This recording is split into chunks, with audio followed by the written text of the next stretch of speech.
Hello everyone, সকলোকে welcome জানাইছো YouTube channel happy home আসামলৈ।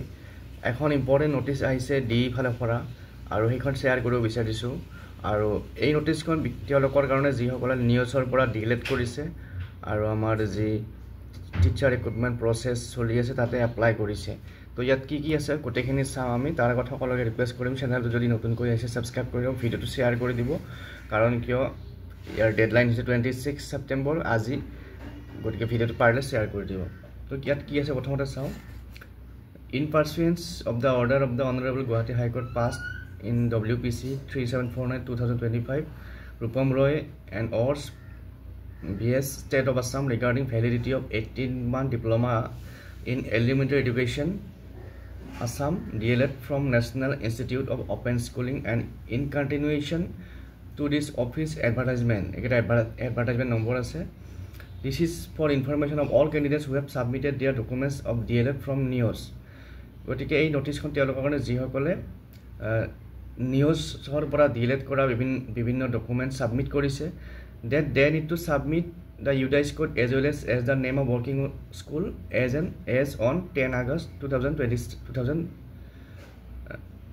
তো 2017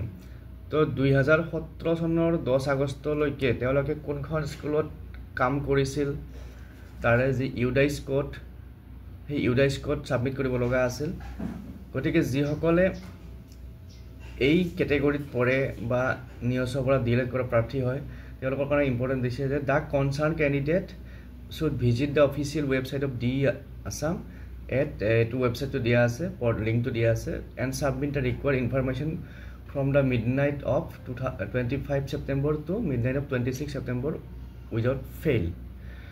গতিকে যিসকলে এই কেটেগৰীত পৰে বা নিউজৰ পৰা ডিলেট কৰা প্ৰাৰ্থী হয় তেওঁলোকে কিছুমান ডাটা ডি আছামৰ ৱেবছাইটৰ জৰিয়তে বা আমাৰ প্ৰাথমিক শিক্ষা বিভাগৰ ৱেবছাইটৰ জৰিয়তে ছাবমিট কৰিব লাগিব আৰু ছাবমিট কৰা ডেটটো হৈছে 26 ছেপ্টেম্বৰ লাষ্ট ডেট, অৰ্থাৎ আজিৰ ভিতৰত কৰিব লাগিব।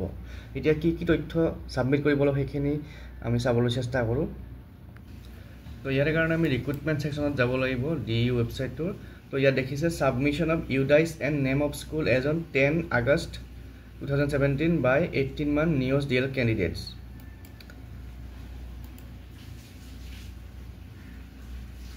তো দেখিছে ইয়াতে লিখা আছে UDIS code and school name submission form for lower primary and upper primary. তো ইয়াতে লগইন কৰি পেলাই যিখিনি ডাটা বিচাৰিছে UDIS code আৰু আপোনাৰ name of school as on 10 August এই লিংকটোৰ জৰিয়তে ছাবমিট কৰিব পাৰিব। আৰু এই নোটিছখন তেওঁলোকৰ কাৰণে যিসকলে 18 মহীয়া DLED কোৰ্চ কৰিছে নিউজৰ আণ্ডাৰত। গতিকে আজিৰ এই ভিডিঅ'টিত এখন ইম্পৰ্টেণ্ট নোটিছ আপোনালোকৰ লগত শ্বেয়াৰ কৰিলোঁ। আশা কৰিছোঁ ভিডিঅ'টো আপোনালোকে শ্বেয়াৰ কৰি দিব। ধন্যবাদ।